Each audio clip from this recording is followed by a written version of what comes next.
자, 이번 시간에 이제 이모군란 정리하겠습니다. 이모군란. 자, 그래서 이모군란의 배경은 뭐냐면, 이 당시에 강화도 조약 체결을 위해 정부가 무슨 정책을 한다 그랬죠? 개화 정책을 한다 그랬죠? 직후에 1차 수신사, 그 다음에 80년, 81년에, 그쵸?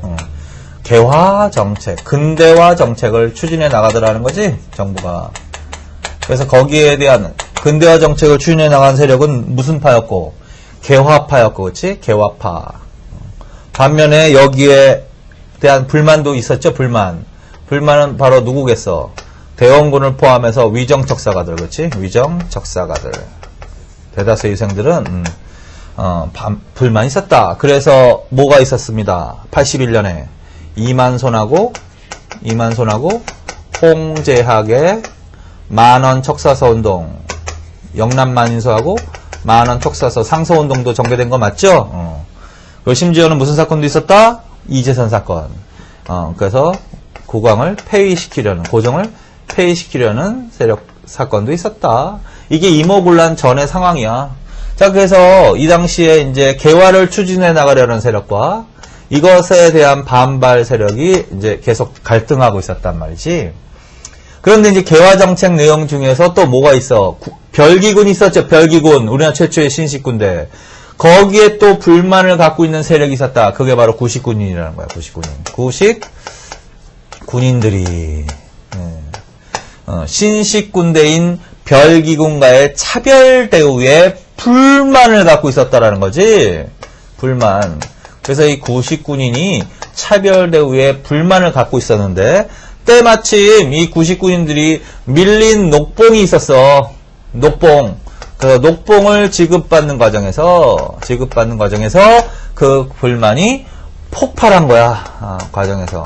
그게 바로 도봉소 사건이라고도 하는데, 그래서 구식군인들이 녹봉을 지급받는 과정에서 그 차별 대우에 그동안 쌓였던 불만이 폭발한 사건이 발생했다. 그게 바로 뭐다? 이모군란. 군인들이 난을 일으켰다. 그래서 군란이라고 하는 거야. 그럼 이거 왜 일어났냐고. 별기군과의 차별 대우지만 결국은 정부의 개화 정책에 대한 반발이었다라는 거야, 이것도. 그리고 이 과정에서 누가 가담했다? 도시에 사는 도시 빈민층이 가담하기도 했다. 도시 빈민층이 가담해. 얘네들은 왜 가담했냐면, 이 당시에 이제 강화도 조약 이후에 누구의 침투가 굉장히 심했겠어. 어느 나라? 일본. 그래서 일본의 경제적 침투로 인해서 경제 사정이 굉장히 악화가 됐다고. 그래서 더 살기가 어려워졌다고요. 그래서 도시 빈민층이 가세해서 일으켰다. 자, 그래서 결론이야. 자, 이모군란은 누가 주도했다? 구식군인이 주도한 운동이고, 여기에 누가 가담하기도 했다? 도시 빈민층. 그리고 이 사건은 어떻게 평가해 볼 수 있다? 개화 정책을 추진해왔던 세력과 거기에 대한 불만을 갖고 있는 세력 간의 갈등 때문에 폭발한 사건이다. 자, 그래서 얘네들이 이제 누구에 대한, 어느 나라에 대한 감정이 안 좋았겠어. 일본. 그래서 일본 공사관을 몰려가서 일본인 교관도 살해하고, 일본인들의 피해를 입히고, 그 다음에 어디를 장악한다? 궁궐을 장악한다. 창덕궁을 장악을 한다. 그래서 군란이 이제 발생한 거야. 자, 군란이 발생하자. 장악을 하자, 고종은. 근데 이제 문제는 뭐냐면, 위정척사가하고 누구하고 연결되어 있었다? 대원군이 연결되어 있었는데, 결국 이 대원군이 결국 누구를 주동질한 것이라고 볼 수 있다.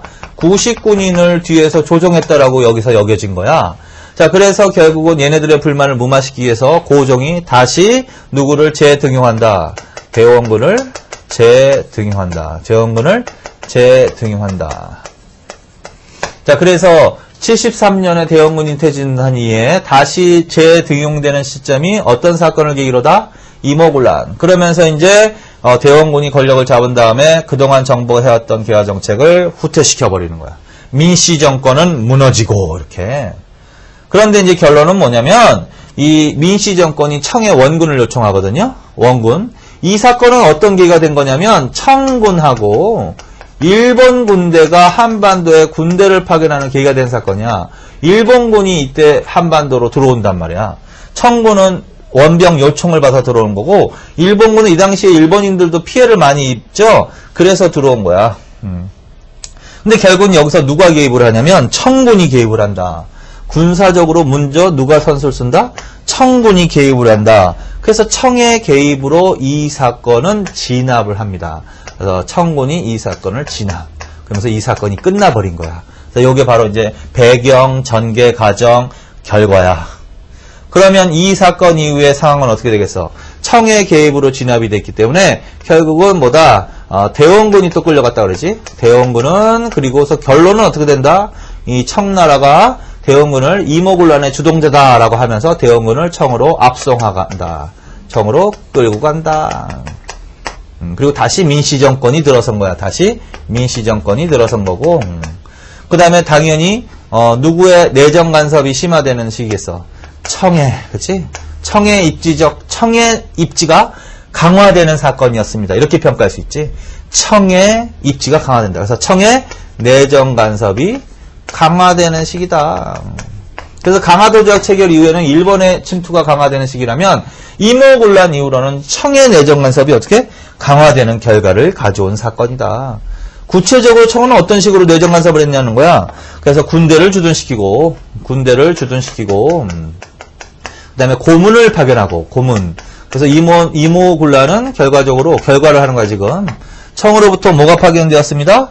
군대를 주둔시키고 고문이 파견되었습니다. 자, 내정 간섭을 강화하기 위해서. 이때 파견된 고문이 누구다? 책에 다 있는 거야. 마건상, 마젠창이라고도 하는 거. 그다음에 멜렌도르프 이런 사람들이 파견되었습니다. 그래서 내정 간섭을 강화했고, 그 다음에 조약 체결을 조약 조청 상민 수륙 무역 장정 별표. 조청 상민 수륙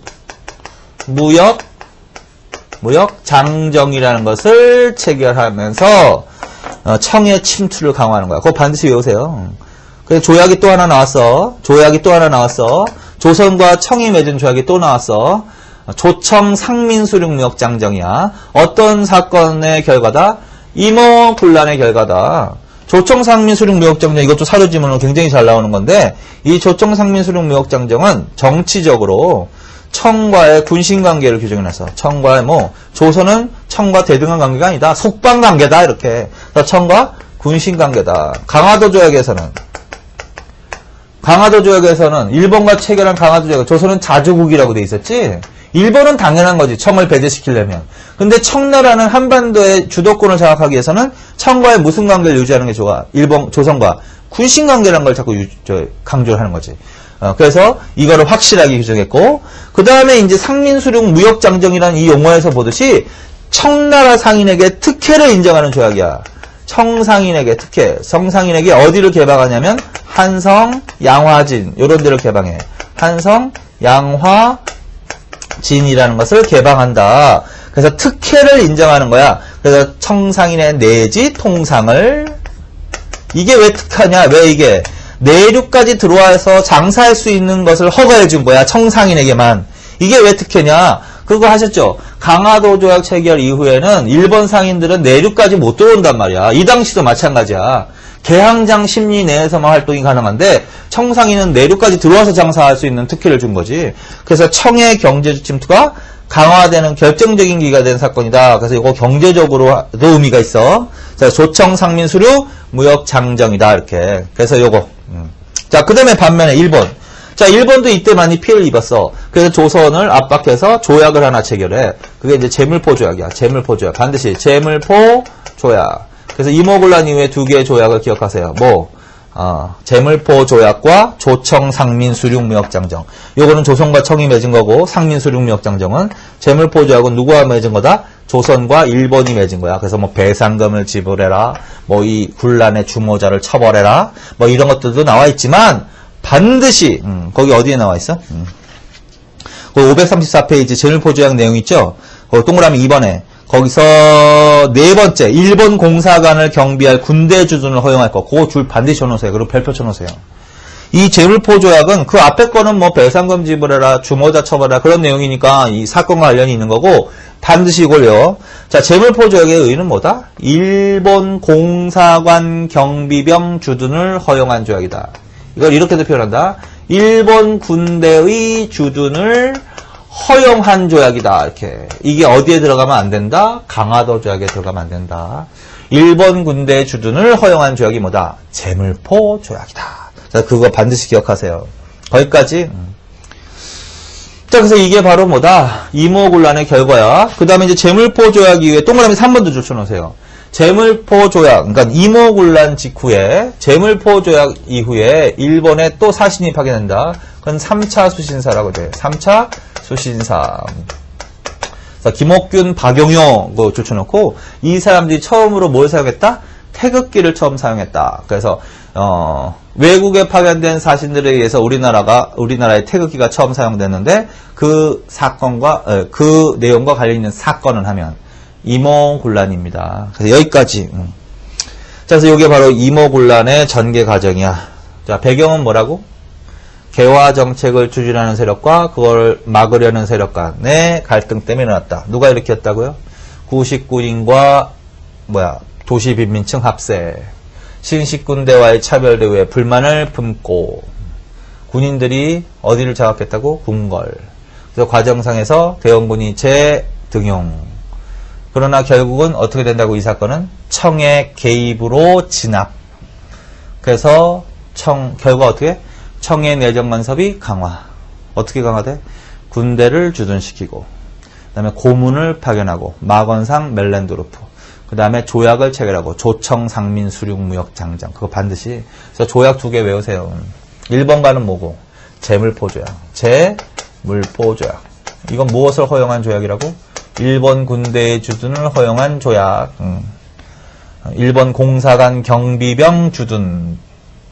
일본 군대의 주둔을 허용한 조약. 이게 바로 뭐다? 제물포 조약이다. 이 제물포 조약 이후에 일본에 사신이 파견되었다. 직후에 3차 수신사 뭘 처음 사용했다고? 태극기 처음 사용했다고.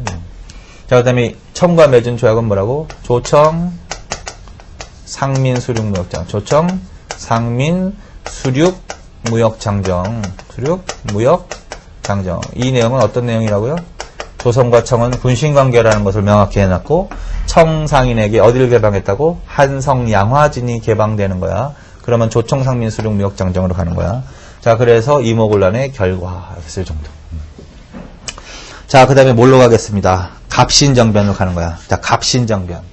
자, 갑신정변은 누가 일으켰냐면 아까 미리 했지만 갑신정변이라는 것은요. 누가 했냐면 급진개화파가 주도한 거야. 급진개화파. 일명 얘네들을 얘네들을 독립당이라고도 한다고 그랬지? 독립당, 이렇게. 개화당이라고도 불러, 개화당. 자, 그래서 갑신정변을, 이모군란을 주도한 세력 하면 구식군이니까 구체적으로 물어보진 않지만, 갑신정변을 주도한 세력 하면 물어봐. 갑신정변을 주도한 세력에 대한 설명으로 맞는 것은. 그럼 얘네에 대해서 한번 말해보세요. 아까 저번 시간에 개화사상 해서, 개화사상에는 크게 2개로 나눠진다고 그랬지? 온건개화 세력하고, 급진개화 세력으로 나눠진다고 그랬지? 온건개화 사상은 누구였지? 김홍집, 김윤식, 어윤중과 민씨정권이었지. 민씨정권. 대다수의 개화 사상가들이 바로 온건개화파에 속하는 거야.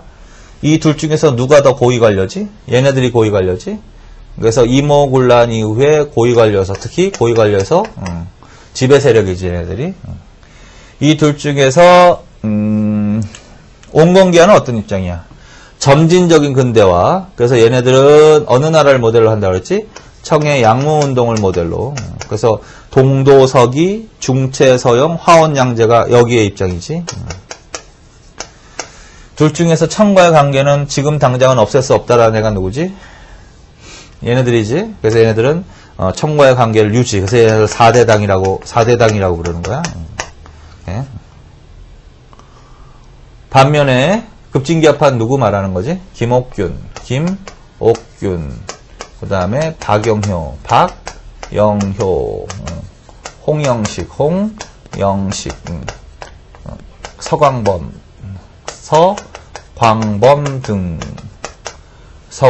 등 소장파 관료지. 소장파. 젊은 애들, 소장파 관료들. 그리고 얘네들은 고위 관료가 아니지. 그 다음에 얘네들은 급진적인 개혁을 추구했지. 변법 자강이나 문명 개화론적 입장에서. 그래서 얘네들은 어느 나라를 모델로? 일본의 메이지 유신을 모델로 근대화 정책을 추진해 나간 애들이죠. 얘네들은 청과의 관계를 단절하는 것이 목적이지. 청과의 관계를 단절하는 것이 목적이지. 자, 그래서 비교해 놓으세요. 그래서 결국 요 두 세력을 비교해 놓으세요. 온건기합파하고 급진기합파. 그래서 갑신정변 누가 일으켰다고 그 중에서? 급진기합파가. 근데 이모군란 이후의 상황이 어때? 온건기합파가 정책을 주도했을 것이며, 그 다음에 청해 내정 간섭이 어떻게 될까? 청해 내정 간섭이 강화되는 시기다. 이렇게. 따라서 이모군란 이후에 이 두 세력 간의 갈등이 심화되기 시작하는 거야. 그래서 얘네들, 이 세력이 바로 누구를 몰아내기 위해서? 이 온건기합파를 몰아내고 그 다음에 청나라를 몰아내기 위해서 일으킨 거사가 뭐다? 갑신정변이다. 이렇게. 그런데 이제 얘네들이 이제 결정적으로 이 거사를 일으키게 된 배경이 몇 가지가 있다. 뭐냐? 얘네들이 이제 외국으로부터, 특히 일본으로부터 무엇을 도입을 시도했냐면 차관 도입을 시도했어. 이때 차관 도입을 시도했어. 무슨 말이냐면 이때가 이제 근대화 정책을 추진해 나가는 시기잖아요. 근데 그거는 돈이 필요한 거잖아. 근데 국가 재정이 궁핍했다고. 그래서 이 김옥균 있죠, 특히. 김옥균이라는 사람이 고종에게 건의한 게 우리가 일본으로부터 돈을 빌려오겠습니다. 그래서 그거 돈으로 정부의 개화 정책을 추진해 나갑시다. 그런데 결국은 실패로 끝나. 실패. 그래서 이 당시에 외국, 일본으로부터의 차관 도입을 시도한 세력이 누구야? 급진기합파. 근데 결론은 실패해서 정부에서 입지가 더욱더 약화되는 결과를 가져왔어. 그 다음에 1884년에 무슨 전쟁이 일어나냐면요. 청불전쟁이 일어나. 청불전쟁. 청나라에서. 청나라하고 프랑스하고 전쟁이 일어나. 청불전쟁이야. 청불전쟁. 그래서 이제 이 청나라가 이 당시에 이제 군대를 주둔시키고 있었잖아요. 그래서 청군의 반이 철수한다고. 청군의 일부가 철수한다. 철수. 따라서 청나라의 군사력도 약화된 거지. 자, 그리고서 이 세력 있죠. 이 세력을 뒤에서 누가 조정을 했냐면 일본 애들이 조정을 했어. 일본 공사가 자꾸 후원 약속을 하는 거야. 니네들이 거사를 일으키면 지원해주겠다. 후원 약속 이렇게. 그래서 이런 것들이 바로 무슨 사건이 일어나게 된 또 배경이다. 갑신정변이 일어나게 된 배경이다. 그래서 이러한 배경을 등에 업고 누가? 급진기합파가 거사를 일으켰단 말이야. 자, 그게 바로 갑신정변입니다. 시작, 발단. 자, 무엇을 계기로 일으켰냐면 우정국. 1884년이 우정국이 설립되는 시기거든. 그래서 우정국 개국 축하연을 빙자해서 축하연을 계기로 거사를 일으키게 된다. 그래서 우정국이 아까 저번 시간에 우정국이라는 관청은 우편사물을 위해서 설치한 관청인데 그 우정국의 총책임자가 홍영식이야. 홍영식인데 이 홍영식이 바로 급진기합파란 말이야. 그래서 이 홍영식이 책임자로 있는 우정국 개국 축하 잔치를 이용해서 민씨 정권 등 보수적 관리들을 초청장을 보내는 거야. 그리고 미리 대기하고 있다가 그들을 막 처단하는 사건. 그래서 이게 바로 갑신정변. 자, 이렇게 발생을 했습니다. 그래서 얘네들이 잠깐 권력을 잡습니다. 그런데 결론은 어떻게 되냐면 또 청이 개입을 해.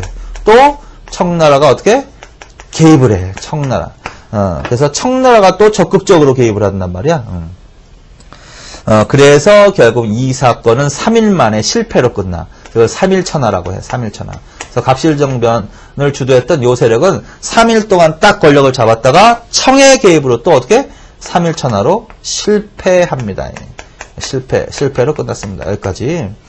요게 이제 이 사건을 일으켰던 세력 반드시 정리해놔야 돼. 이 세력에 대한 특징, 배경, 그 다음에 발달이 된 거, 그 다음에 결론 이렇게 되는 거야. 그리고 이제 실패했잖아. 실패한 다음에 이제 이 급진기합파 있죠. 얘네들은 피살당하거나 아니면 일본으로 망명을 해. 일본으로 망명해. 이 당시에 이 사건은 국민의 지지를 받지 못했다. 국민의 지지를 받지 못했다. 국민의 지지. 왜 그러냐면 이 당시에 대다수의 국민들은 일본이라는 애들을 제일 싫어했거든. 그런데 이제 소문이 어떻게 퍼졌냐면 얘네들이 일본을 등에 업고 어떻게 거사를 일으켜서 왕을 놀라겠다. 그래서 역적들이다 이렇게. 그래서 일반 민중들이 이 사건을 일으킨 얘네들에 대한 민심이 안 좋았어. 그래서 이 사건을 일으킨 일부는 국민들에 의해서 피살당하는 거야. 그리고서 이제 더 이상 버티지 못하고 일본은 어떻게? 일본으로 망명하는. 그래서 요게 결과야. 그래서 이제 결국은 청이 개입해서 또 어떻게? 갑신정변을 일으켰던 급진기화당은 3일 만에 끝나버리고 결국은 민씨 정권이 다시 권력을 잡게 되는 거지. 그리고 이제 얘네들이 이 갑신정변 때 발표했던 게 있어. 얘네들은 무슨 정책을 하는 거야? 당연히 근대화 정책을 하는 애들이지. 근대화 정책을 막으려고 일으킨 게 아니야. 근대화 정책을 막으려고 일으킨 건 이모곤란이고, 이거는 더욱더 급진적으로 근대화 정책을 하려고 했던 애들이야. 그래서 우리나라 최초의 근대화 운동이야. 그래서 근대화 운동인데 이 근대화 정책의 내용이 발표되는데 그게 이제 혁신정강이라고 한다. 뭐? 혁신정강. 그래서 그런 것들을 사료지문으로 내는 거야. 그래서 요걸 통해서 요걸 읽고서 이제 물어보는 거지. 갑신정변을 자체를 물어볼 수도 있고 요걸 주고서 그 다음에 이 사건을 일으킨 세력 얘네들을 물어볼 수도 있는 거고 어쨌든 전 과정을 물어볼 수 있는 거고 그 다음에 이 혁신정강을 통해서 이들이 추구했던 사회가 어떤 사회냐라는 거야. 그러한 사회는 이런 사회다. 정치적으로는요. 최초로 입헌 군주 다 책에 있는 거야. 최초로 입헌 군주제 운동을 전개한 단체야. 자, 이들의 생각은 조선은 군주가 있는 나라는 군주국이지. 근데 전제군주제였다라는 거야. 전제군주제 국가라는 거야. 전제 정치가 행해지는 나라라는 거야. 전제 정치는 자의적으로 통치하는 거야. 헌법과 법률에 입각해서 통치하는 게 아니라 자의적으로 통치하는 거야. 저거는 근대사회가 아니라는 거지. 근대사회의 특징이 바로 입헌정치체제를 확립하는 거야. 그래서 전제군주제에서 뭘로 나가야 된다? 입헌군주제로 나간다. 그래서 최초로 입헌군주제, 헌법과 법률에 입각한 정치를 해야 된다. 따라서 군주의 권한은 강화시켜야 된다. 군주의 권한은 약화시켜야 된다. 약화시키고 헌법과 법률에 입각해서 정치를 해야 된다. 이런 의미야. 이게 근대사회의 특징이야. 자, 그 다음에 이 사람들은 어느 나라를 몰아내려고 한 운동이기도 한 거야. 따지고 보면. 얘네들은 누구와의 관계를 단절하는 게 1차적 목표야. 그래서 청을 몰아내려고 일으킨 운동이란 말이야, 사실은. 그래서 청과의 관계를 어떻게 단절함으로써 자주 독립국가를 건설하자. 자주 독립국가를 건설하자라는 운동이었다. 자주 독립국가 건설 운동이었다라고도 평가받는 거다. 자, 그래서 어느 나라로부터의 자주 독립이야? 자주 독립. 그래서 정치적으로는 이게 제일 중요해. 그래서 최초로 입헌군주제, 그 다음에 청과의 독립, 청으로부터의 독립을 추구했다. 이렇게. 그 다음에 사회적으로는 평등사회를 지향했다. 평등사회에서 뭐 신분제를 폐지한다. 이런 내용도 들어가는 거야. 그래서 문벌을 폐지하고 인민평등권을 확립하고 능력에 따른 인재를 등용하자. 뭐 이렇게. 그런 얘기도 나올 거야. 그래서 평등사회를 지향했다. 사회적으로는. 경제적으로는 각종 수치제도, 수치제도, 세금 걷는 거 있죠? 수치제도를 근대적으로 개혁하자라는 내용도 들어가 있는 거야. 그래서 거기에는 뭐 지조법 개혁, 뭐 이런 거 나올 거야. 지조법 개혁하자, 재정을 일원화하자, 뭐 이런 것들. 자, 수치제도, 재정개혁, 이런 내용이 들어가 있다. 그런데 무슨 개혁은 절대 들어가면 안 돼? 토지개혁은 없어, 절대로. 자, 그래서 이 정도. 그래서 근대 국민국가 건설을 위한 최초의 근대화 운동이었습니다. 요게 바로 갑신정변에 대한 평가야. 근데 결론은 이게 뭘로 끝났다고? 실패로 끝난 거지? 실패로 끝난 이유가 뭘까? 물론 이게 청이 개입해서 실패로 끝난 건 당연한 건데 이때 이 사건이 국민의 지지를 받았으면 또 달라졌을 수 있다라는 거야.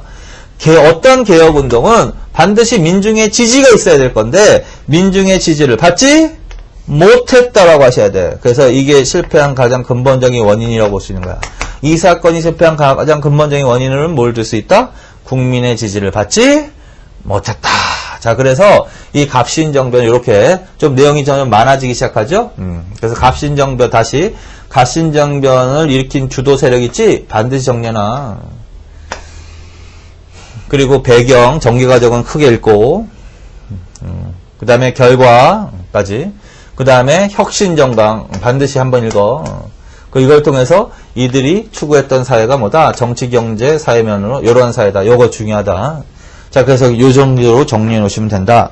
그래서 이게 바로 갑신 정변이다. 이렇게. 그리고 결론은 어떻게 됐겠어요? 갑신정변으로 청의 내정간섭 영향력이 약화되었습니다. 그럼 될까 안 될까? 안 되지. 왜? 청이 또 개입해서 끝났으니까. 이 사건 이후에 더욱더 청의 내정간섭이 강화되는 결과를 가져왔습니다라고 결론을 내리셔야 돼. 그게 이제 539페이지에 까지 한 거야. 정변의 의와 평가까지. 자, 그 다음에 이제 여기까지. 그래서 그 다음에 540페이지 간다. 자, 무슨 사건으로 갑니다? 거문도 사건으로 갑니다. 거문도 사건. 이거는 이제 내용이 많지 않아. 자, 거문도 사건은 뭐다? 자, 거문도 사건은요, 일단 이 갑신정변 이후의 상황이 배경이야. 갑신정변 이후에 더욱더 누구의 내정간섭이 강화되는 시기입니다? 청의 내정간섭이 더욱더 강화되는 시기입니다.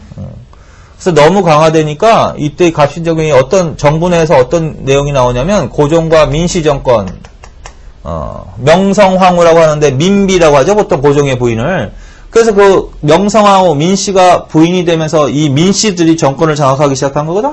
근데 이 민씨 정권, 명성황후를 중심으로 이 민씨 정권과 고종이 이 청을 견제하려는 정책을 폈어. 왜? 청의 내정 간섭이 너무 강화되니까. 그게 이제 갑신정변 이후의 상황이야. 청을 견제하려는. 근데 혼자의 힘으로는 안 돼. 그래서 제3의 나라를 끌어들여서 어떻게 청나라를 견제하려고 했거든. 그래서 그게 맞아 어느 나라냐면 러시아야. 러시아. 그래서 친러화 경향이 일어나는 거야. 친러화 경향. 그래서 이거를 해설하면 어떻게 된다? 갑신정변 이후의 상황은 청의 내정 간섭이 더욱 강화되자 조선 정부는 누구를 끌어들여서 러시아를 끌어들여서 어느 나라를 견제하려고 했다? 당연히 청나라를 견제하려고 했다. 요게 바로 뭐냐면 요 거문도 사건이 일어나게 되는 배경이야.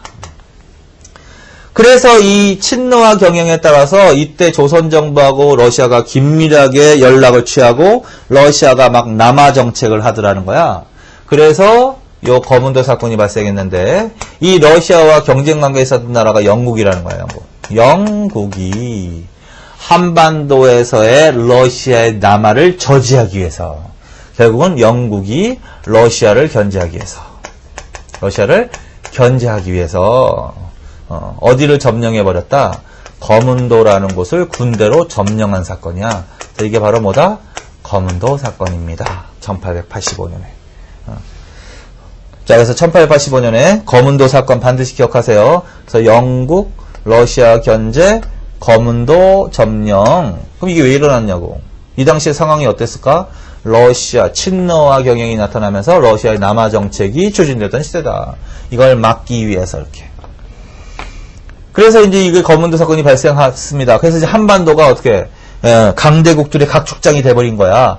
북쪽에서는 누가 내려오고 러시아가 내려오고 청은 여전히 내정 간섭이 강화되는 시기고 영국이 남쪽에서 새롭게 끼어들고 일본도 여전히 있고 그래서 결국은 이 거문도 사건으로 한반도가 위험에 처했다라고 하면서 강대국의 틈바구니 속에서 한반도의 안전을 보장받기 위해서는 한반도를 무슨 국으로 만들어 버려야 되겠다? 중립국으로 만들어 버려야 되겠다라는 논의가 대두된다. 자, 그래서 거문도 사건이란 무슨 논의가 대두되게 된 배경이다? 중립화론 내지는 중립국 논의가 대두된 중립국 대두. 그래서 중립국을 만들자라는 논의가 대두되게 된 계기가 뭐다? 거문도 사건. 그래서 한반도의 중립국 논의를 일으킨 사건인데 독일 영사 누가? 부들러라는 사람. 독일 영사 부들러라는 사람이 그거를 고종에게 건의하기도 했대. 그러니까 우리나라 사람 누구? 육일준. 거기에 대한 글 나오죠? 반드시 읽으세요. 육일준. 그래서 읽어보면 어떻게 한반도를 중립국으로 만들자라는 내용이거든. 그래서 이게 바로 육일준의 글이야. 육일준이 바로 열강이 보장하는 중립론을 구상하기도 한 시기가 계기가 뭐다? 거문도 사건이다. 그래서 거기까지 정리해 놓으면 돼. 그래서 부들러하고 6.1중이 나오면 주제는 뭐 물어보는 거야? 중립국, 중립파 논의. 이거에 대한 배경이 뭐 물어보는 거야? 거문도 사건. 거꾸로 거문도 사건을 두고서 이것으로 등장한 거 하면 뭐 물어보는 거야? 중립국 물어보는 거야. 그래서 반드시 기억해 놓으세요. 거기까지. 자, 여기까지 합시다. 그 다음에 이제 갑신정변 할 때 다시 갑신정변을 가셔가지고 조약이 2개가 나올 거야. 그거 안 했네. 조약 2개. 자, 갑신정변 조약 2개도 반드시 기억해 놓으세요. 갑신정변 이후에는 무슨 조약이 체결된다고? 한성조약과 텐진조약 있죠? 그거 줄쳐 놓으세요. 한정조약과 텐진조약. 어딨나?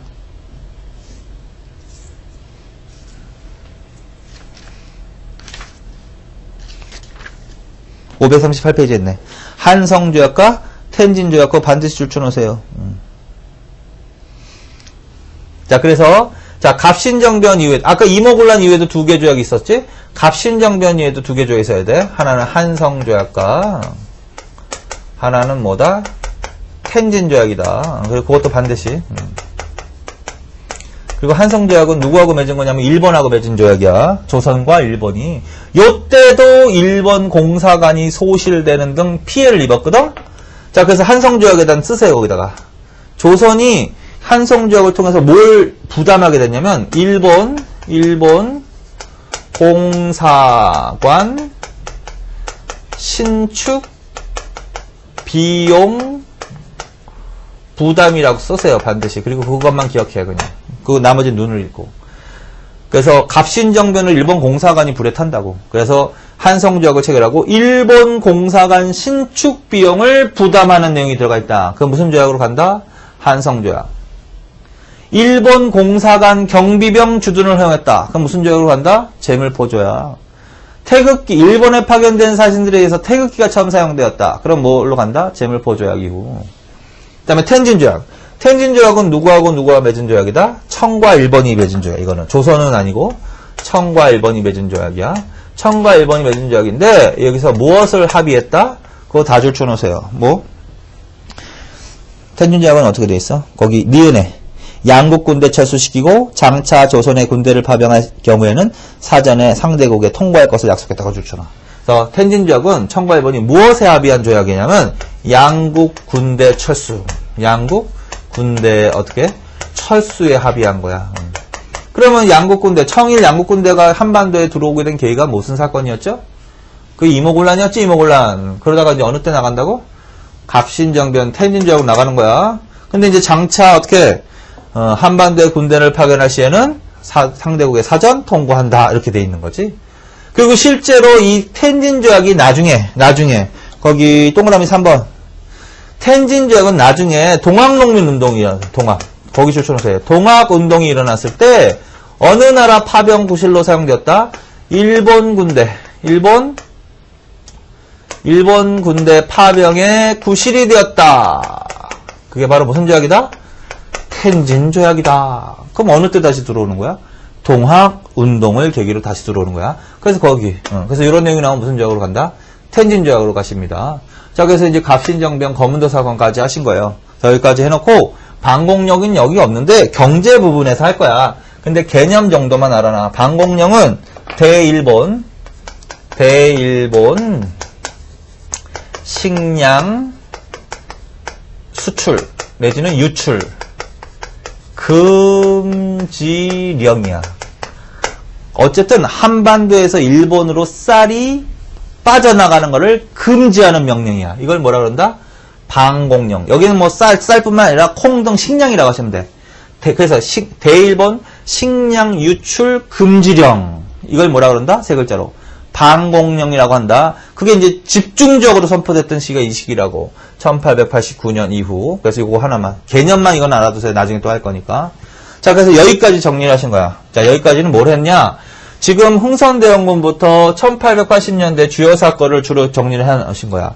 그래서 요 시기 하나 물어본다 그랬지? 강화도 조약 하나 정리해놓고, 흥선대원군의 정책 하나 정리해놓고, 그 다음에 강화도 조약 있지, 정리해놓고, 그 다음에 이모곤란 정리해놓고, 그 다음에 갑신정변, 거문도 사건, 중립국대도, 그 다음에 방공령 이런 식으로. 요거는 이제 개념만 정리했지. 그래서 요걸 중심으로 해서 이 시기를 정리해 놓으시라고요. 그 다음에 강화도 조약과 관련해서 요 조미소 조약과 비교하시고, 그치? 그 다음에 조약이 또 두 개 나오지?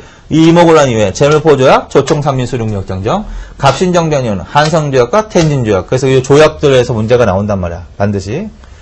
그 다음에 1876년 정부가 무슨 정책을 한다? 근대화 정책을 한다. 그래서 근대화 정책 하는 내용도 정리해드렸죠. 그래서 뭐 사신이 파견되고, 그다음에 통리기만 등 관제가 개혁이 되고, 그다음에 이영과 별기군이 설치되고, 그다음에 83년 이후에는 뭐 방문국, 우정국 이런 관청 설치되는 거 뭐 다 정리하셨죠? 자, 그다음에 이제 이 시기에 두 가지 사상을 정리해 놓으란 말이야. 무슨 사상하고 무슨 사상? 개화 사상하고 뭐 위정 적사 사상을 정리해 놓으라고요. 그리고 개화 사상에는 두 개가 있는 거지. 하나는 온건기합파하고 뭐 급진기합파. 그래서 이런 식으로 딱 정리하시면 돼. 자, 그래서 흥선대원군의 집권 이후부터 그 다음에 방공령 선포 시기까지는 이런 일들이 있다. 지금 말씀드린 그걸 중심으로 정리를 하시면 돼. 자, 그래서 여기까지는 1880년대까지 주로 하신 거고, 이제 다음 시간부터는 이제 1890년대 주요 사건을 이런 식으로 차례를 정리해 나가는 겁니다. 자, 이번 시간은 여기까지 하겠습니다. 수고하셨습니다.